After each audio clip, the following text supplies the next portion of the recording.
activator, input, competition, futuristic, and ideation.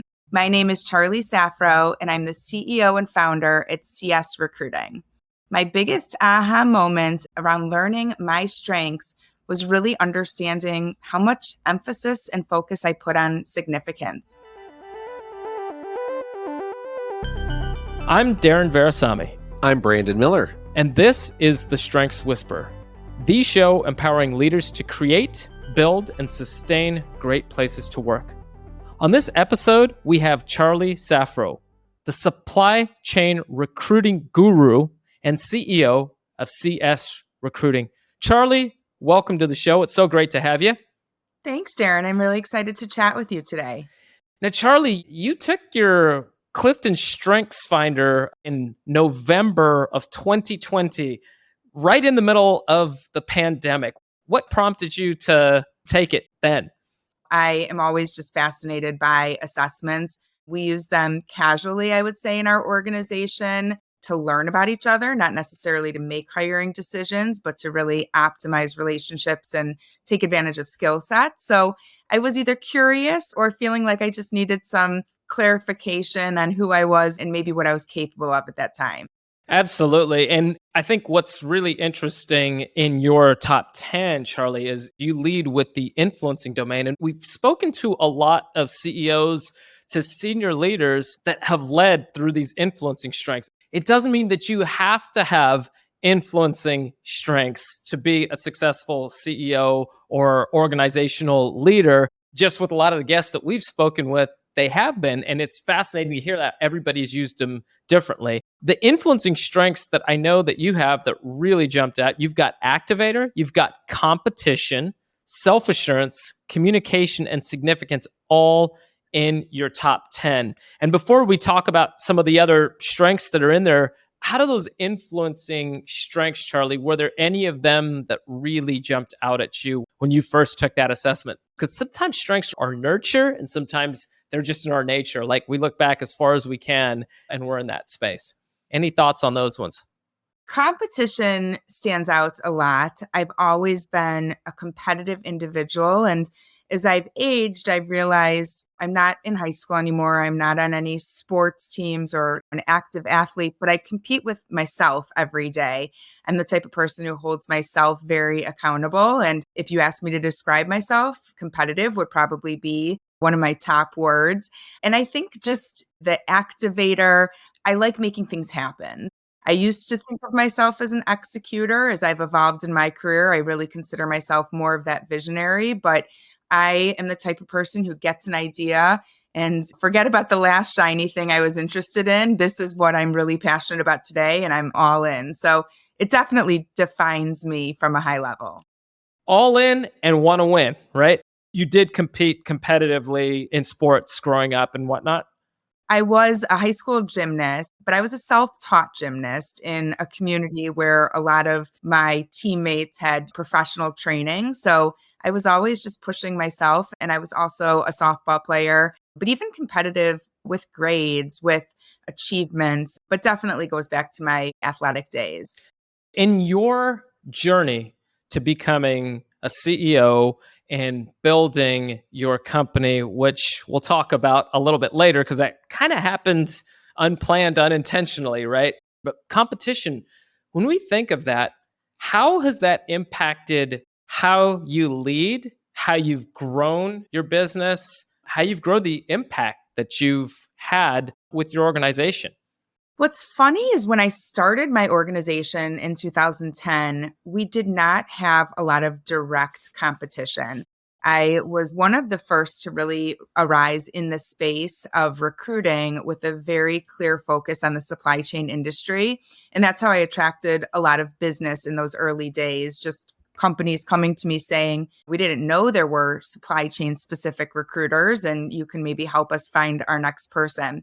Over the years, obviously, as we've grown our business, I'm very in tune with the competitive landscape. And from a recruiting standpoint, we certainly compete with every recruiting firm out there. Every recruiter is probably going to position themselves as capable of staffing any position, but we still stay very exclusive to our space. So in the beginning, I think I was competing with the whole world essentially. But again, really competing with myself to make it the best service, the best offering we could. And as I've paid more attention, there are companies that have popped up over the years that are doing exactly what we do. And I'm just grateful that I had that fire in me early, because we're much further along than most of these companies. And that's very gratifying. When I look at my competition, they may have more employees than us, they may have a larger footprint than us, but I can confidently say that our team has more experience doing what we all do. So it's been an interesting journey to really observe who the competitors are and how we feel about them over the years. It's fascinating what you just shared with how that has rippled through the industry over time. And one of the things that's really interesting for leaders, for founders that have competition in their top 10, it's not only how we see competition in terms of who are our competitors in the marketplace, it's the fact that when we're communicating with our team, when we're looking out at the field of growing our business, things are very much oftentimes defined by keeping a scoreboard. Where are we winning? What can we do to win? And when we're framing in those terms for working with you, or when you're creating those elements for the team, it actually makes the process of goal setting a little more straightforward. For instance, for me, competition is not as high for me.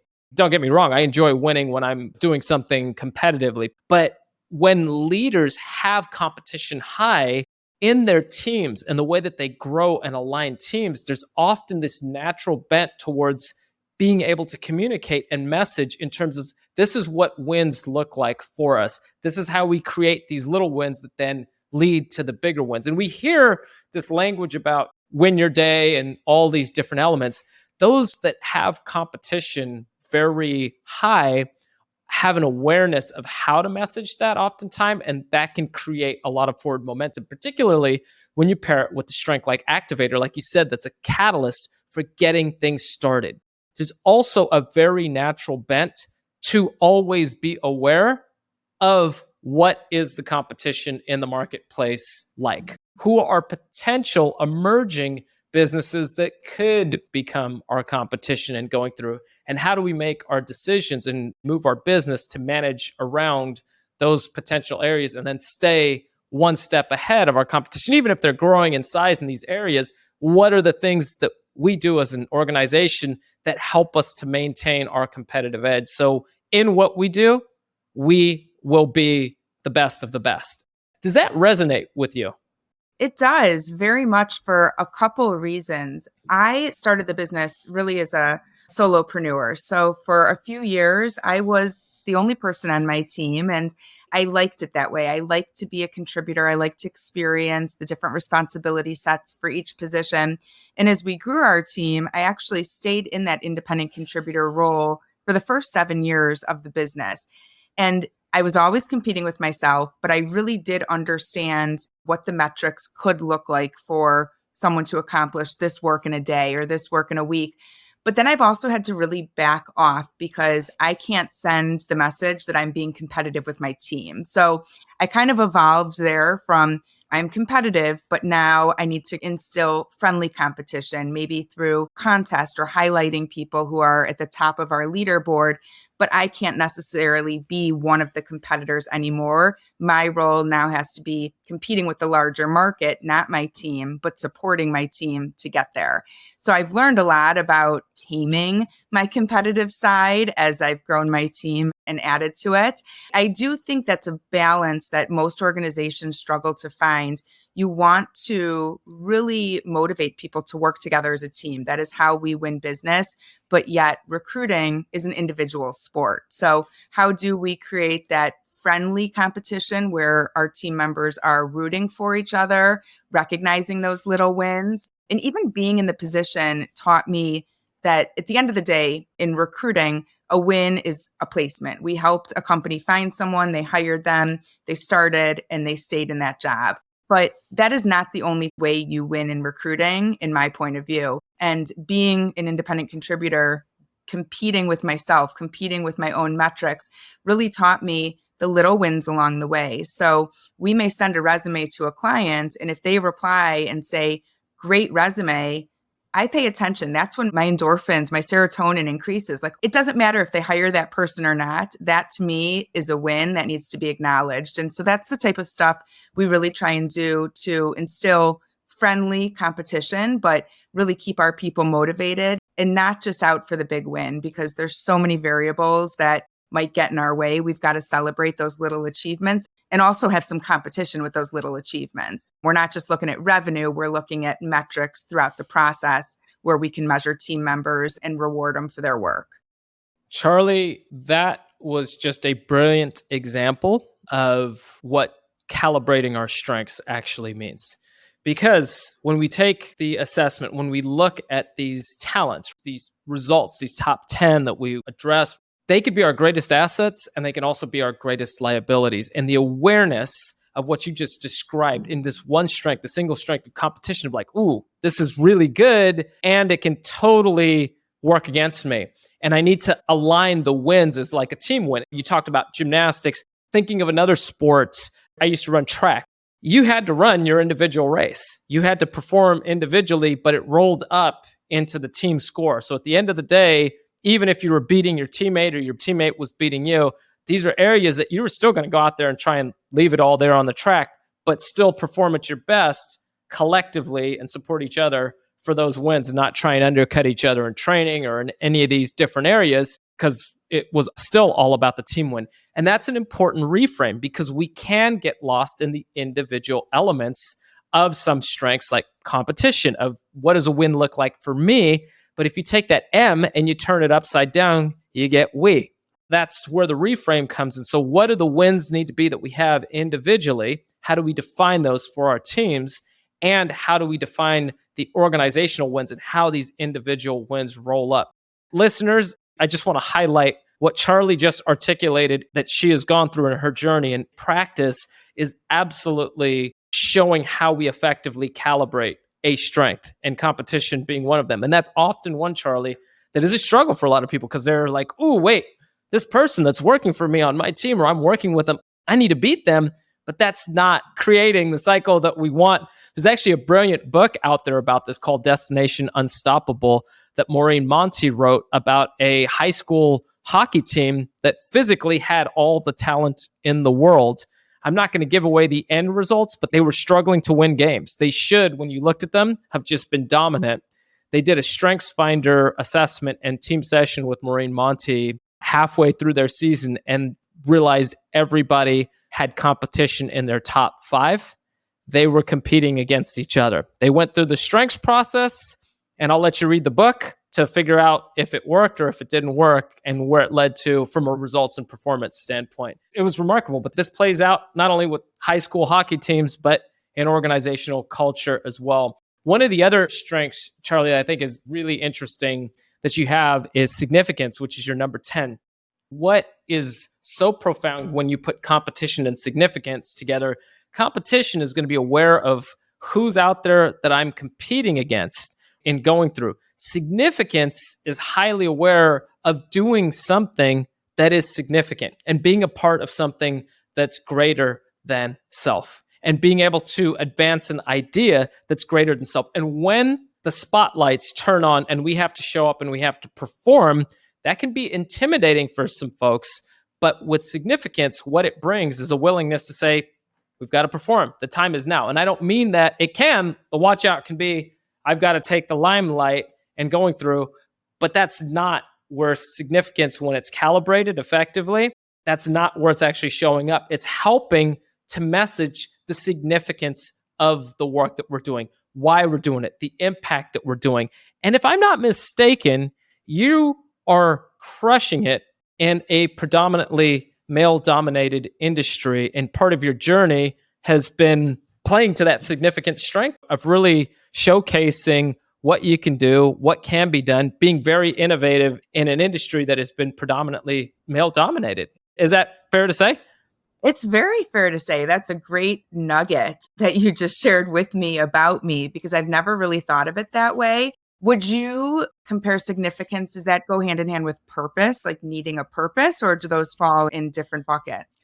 Elements of it definitely can relate to purpose. It can be a driver that keeps us aware of the why, the bigger picture, the significance of the work that we're doing. And I know a lot of the work that you've done in the past and that you're doing now that's just focusing industry wide and even beyond the industry, just to people as to what people first leadership looks like and why that matters and what you've learned through forming, standing up CS recruiting and going through, but how those lessons are still very, very important for others. And there's this willingness to shine the light on that and to create that impact. It does tie into the purpose-driven elements. There's just constantly, Charlie, this awareness of why we're doing what we're doing, why it matters, the impact and going through, and significance can really bring to the table, keeping that candle lit for everybody as well. So when we need to remessage that, significance can bring that to the table and say, yeah, we've got this recruiting assignment we got to do. Why does it matter? Let's take this deeper. Let's take this to the work that we're doing, the impact that we're having, and how we've redefined an industry and are doing it one placement at a time, one employee at a time, one person that we're developing at a time. Does that make sense and resonate with you? It resonates a lot. And in my perspective, for the first 2 years of my business, as I mentioned, I was a solopreneur. What I was focused on really was proving that there was a business model and there was a need for my service. And as I started to grow my team, I realized that I had to build a culture. And one of the ways directly or indirectly builds a culture is through connection and having that common purpose, being part of something bigger together. And my shift towards maybe significance really happened because I grew my team. I knew I was motivated. I knew I had the fire in my belly. My name is on the business. I had a lot at stake, but I needed to make sure that we could recruit the best people and retain them. And the way to do that was to make them always feel like they are contributing to that bigger purpose. And so that's when we started paying attention to our work. It's not just about finding a warm body for an employer or finding someone a job with a paycheck.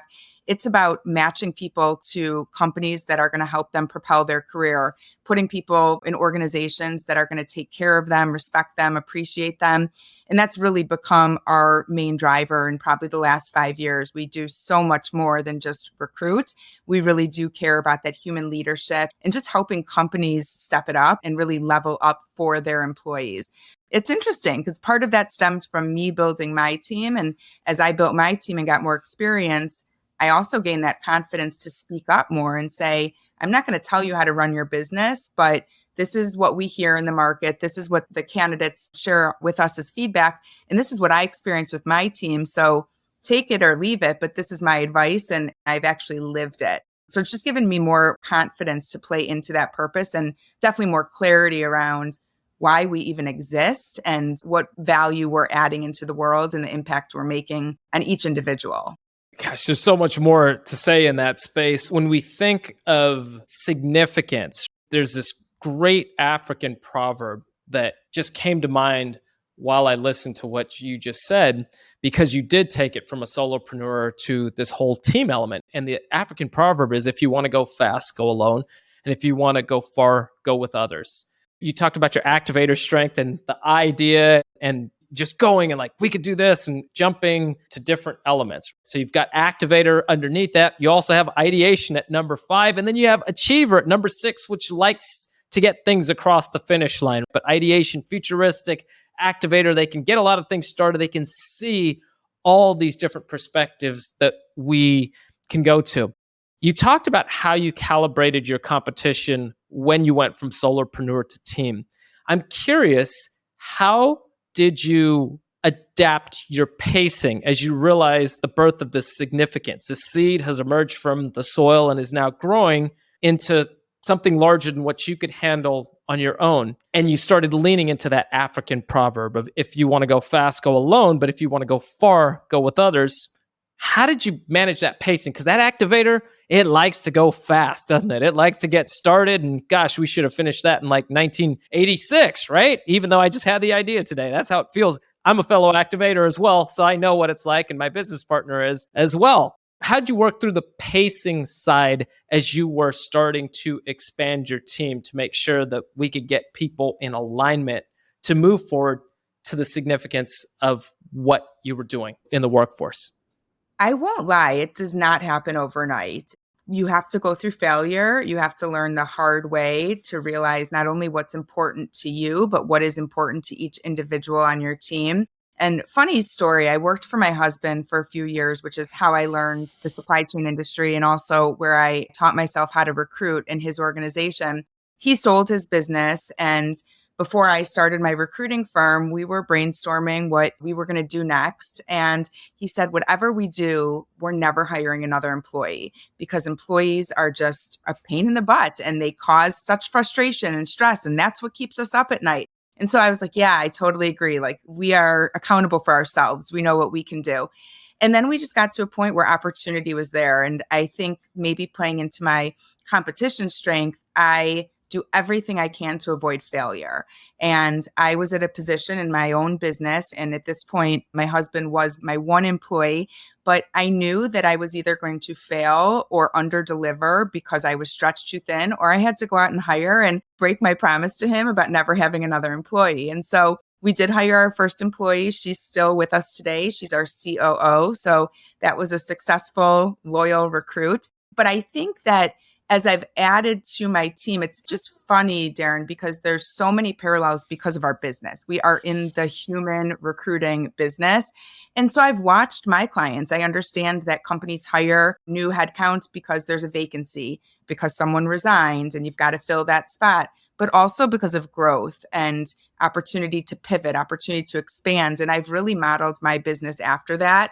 Every person that we bring on is a significant step up for us. And we pay a lot of attention to the people we hire and what they're going to do and make sure that their values are aligned with ours. So it all goes hand in hand with building a culture, and it's never over. The work is never done. So I can confidently say where we are from a culture standpoint is we're so much further along than we were even 2-3 years ago, but we still have a lot of work to do, and every hire we make is going to contribute to who we become in the future.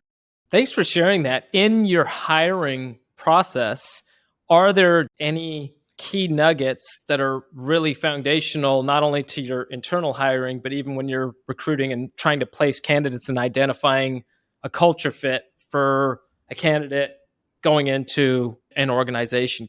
For our own hires, we have learned some lessons the hard way. We went into this believing that we needed to focus our hiring on finding candidates that either had recruiting experience and we could teach them supply chain, or that they had supply chain experience and we could teach them recruiting. And that was the foundation of our hiring for the first several years. And I say we learned the hard way because we had some toxic employees. We had some people who on paper in their resume, they blew us away. But then once they were in front of that computer, they were not who they said they were. And then we switched gears and we started really focusing on soft skills. And I think soft skills, that is what defines someone's personality. That is how you're going to determine if they're a cultural fit and they align with your values and what your company stands for. When we focused on soft skills is when we started hiring people with no experience or completely irrelevant experience, but we saw their strategic thinking. We knew that they were reliable and responsible. We could sense they were hungry and motivated. And those are the best hires. Not saying some of our best hires do have the industry experience as well, but it just got us thinking again about our criteria and really who can get this job done the best. And we proved ourselves wrong. So now we focus in on those soft skills.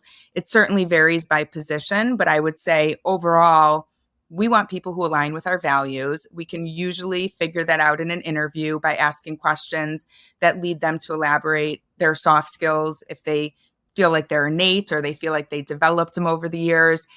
When it comes to hiring for clients, it's tricky because they are hiring a recruiting firm and willing to pay a recruiting firm if we can deliver XYZ candidate. And so every hiring manager will tell us at the very end, like, oh yeah, and they need to be a cultural fit.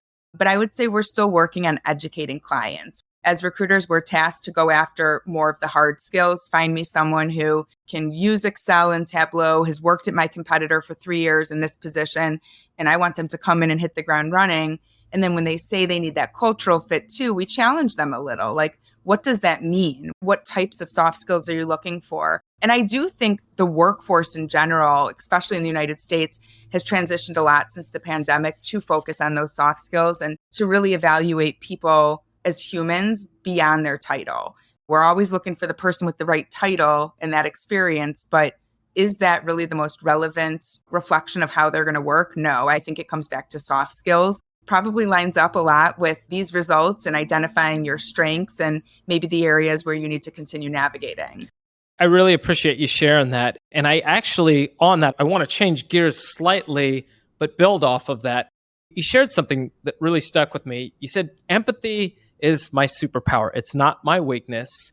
And you have built a woman-owned business enterprise in a very male-dominated industry. I think you'd mentioned the woman in the workforce in your industry. It's about 26% of the industry. So you've had your share of working alongside of very dominant and aggressive men, and yet you've been very successful in doing what you do in recruiting and understanding those needs. How has empathy played into that? How has that significance, that desire to really showcase the importance of women's voices in this industry and in leadership to bring this to light? How's that played out for you?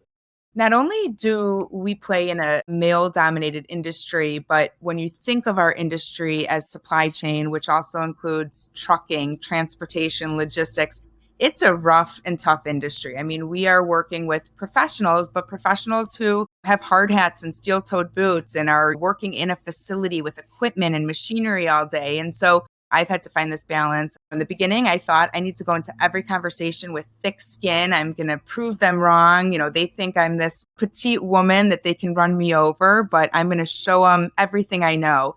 And as the years went on, I really just played into the idea that we are people helping people. And if you are coming to us to hire, that means that you believe people are your asset and your fastest path to growth and scaling.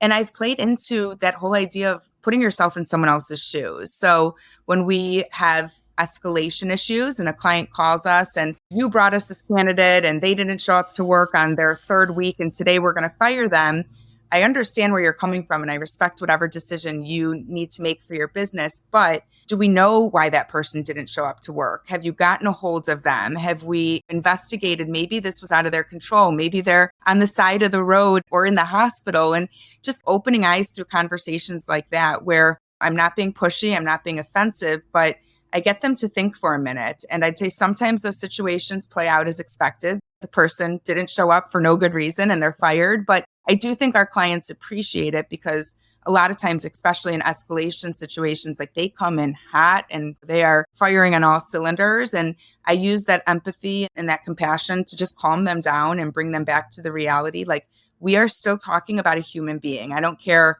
how late they were or how much they messed up on that report. This is a human with emotions and a family to support possibly, and a whole set of issues and background that we don't know about. So really just playing into being in the people business, but helping people see people as people. It very much makes sense. And one of the things I know internally with just building on the people and the needs that people have, because people will contribute far more when their needs are met. And I don't just mean financial needs, but if their needs for understanding, the needs for being heard, that validation, when that can take place, oftentimes what you'll find is people will show up, they'll contribute a lot more because they're clear and they know that their needs are being watched out for and that there's an interest there.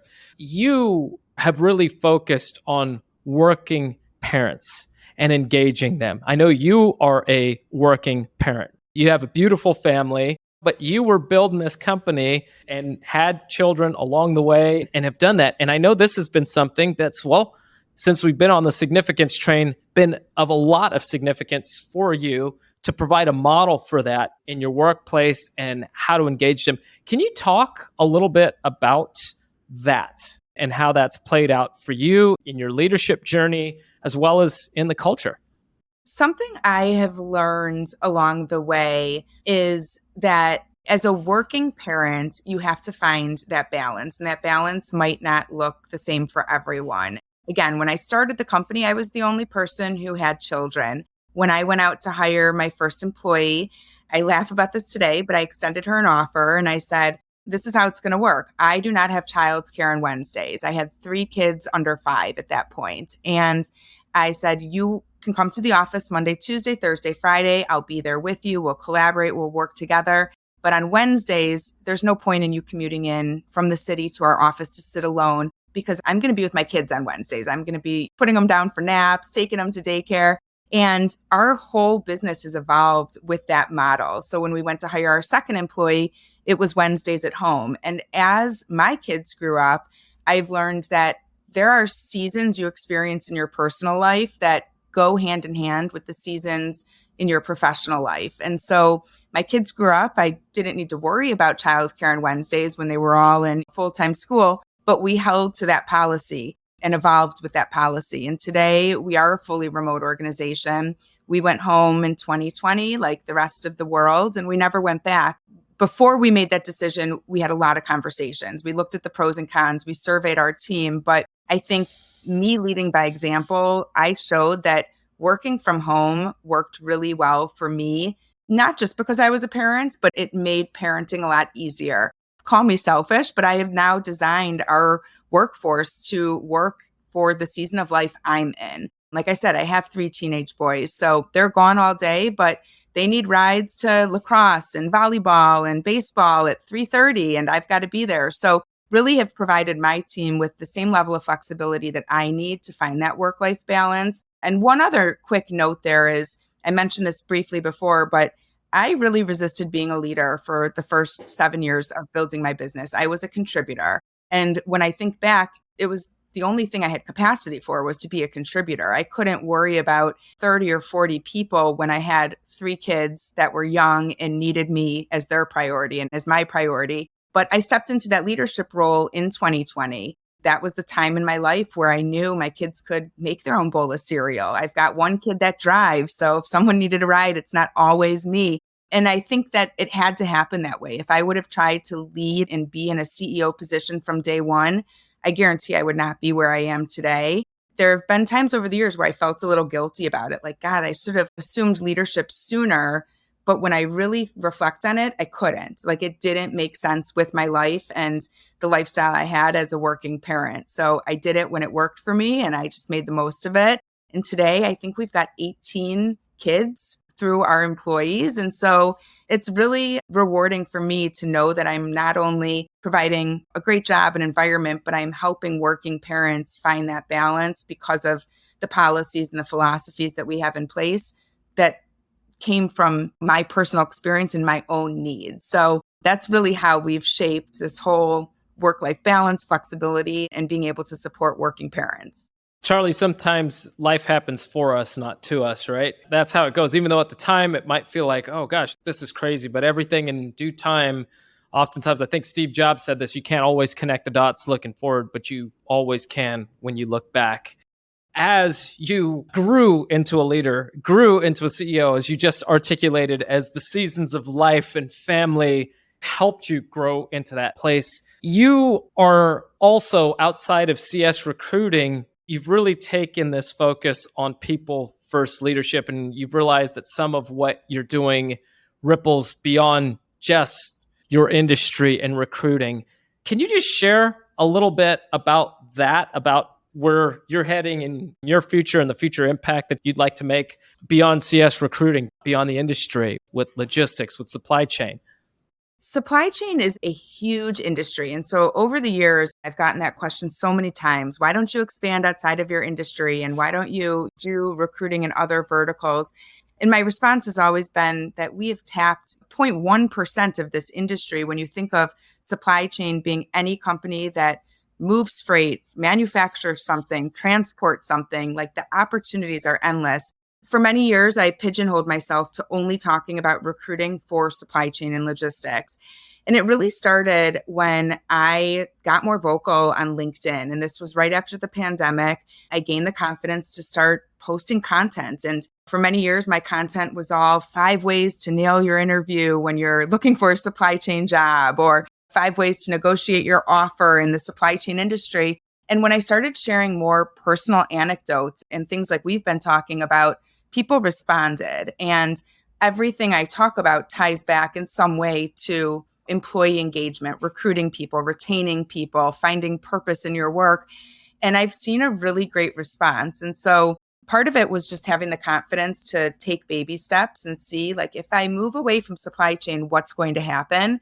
And what's happened has been pretty incredible. Like over the last 2 years, I am being sought out as a speaker or a panelist or someone to lead or moderate a workshop with nothing to do with supply chain, because these companies are realizing this is a people expert and a human capital expert, and she can teach us how we go about our interview process is going to play into the success of our recruiting and the success of our company and our profitability. And so it just took that confidence. It took me almost like teasing my audience and being like, wait, they're responding and they're actually more engaged when I don't talk about supply chain. And it's evolved really beautifully. So half of this year alone, I've probably done 5 or 6 different sessions or workshops or speeches that have nothing to do with supply chain. And I've actually learned like that is where my passion is. I love the supply chain and I could talk about it all day long, but I'm really way more passionate about employees. And it doesn't matter what they do, where they work, how they work. That's my mission, is to educate more employers on how to take care of people and engage their employees, help them find that purpose and connection. So it's been a really interesting journey. And my advice to anyone out there is you've got to know your business and you've got to know the opportunity within your foresight, but don't be scared to branch outside of it, because you never know who's going to react positively. That right there was probably the best living definition of significance that I've heard, period. That was just significance, futuristic, all of it put together of how do we test the waters and how do we have that impact and do work and be a part of something that's going to outlive us. So that legacy creation, we can't start creating our legacy at the end of the line. We actually have to start doing that work on it right now. And we can feel where that energy guide is. Charlie, we could talk for hours. I can tell that already just from when we did our initial call and now here on the podcast. And I know we'll get a chance to chat again. I just want to thank you, Charlie, for joining us and sharing your story of being a people first leader. You've truly embodied that and are living that. For our listeners out there, I want to ask, are you ready to discover your strengths, to accelerate into life like Charlie has? We believe in this path so much that we're offering our listeners the opportunity to discover their top 5 Clifton strengths. All you got to do is email us at Brandon, BRANDON at 34strong.com with the subject line top 5 to request your Strengths Finder code. So to our listeners, again, I just want to ask, what did you take away from this conversation with Charlie? We'd love to know. Just again, email us at Brandon at 34strong.com. And again, if you're ready to discover your top 5 strengths, include top 5 in the subject line. Now, Charlie, I want to just turn it back over to you. If people want to learn more about you, they want to connect with you, what's the best way for them to do that? I am very active on LinkedIn. So if you are on LinkedIn, look me up and DM me. Let's chat. Charlie Saffro, our company, also puts out a lot of content, CS Recruiting. Or you can find me there or email me. Our website is cs-recruiting.com. You'll find all of our team bios and be able to get a hold of us. So would love to hear from you. If you're a job seeker, if you're a hiring manager, or anyone in business who's curious about what we chatted about today, Darren. Thank you so much for that, Charlie. And we will, of course, have all of the links in the show notes. So on that note, everyone, we want to thank you so much for joining us on the Strengths Whisper. We'll see you soon.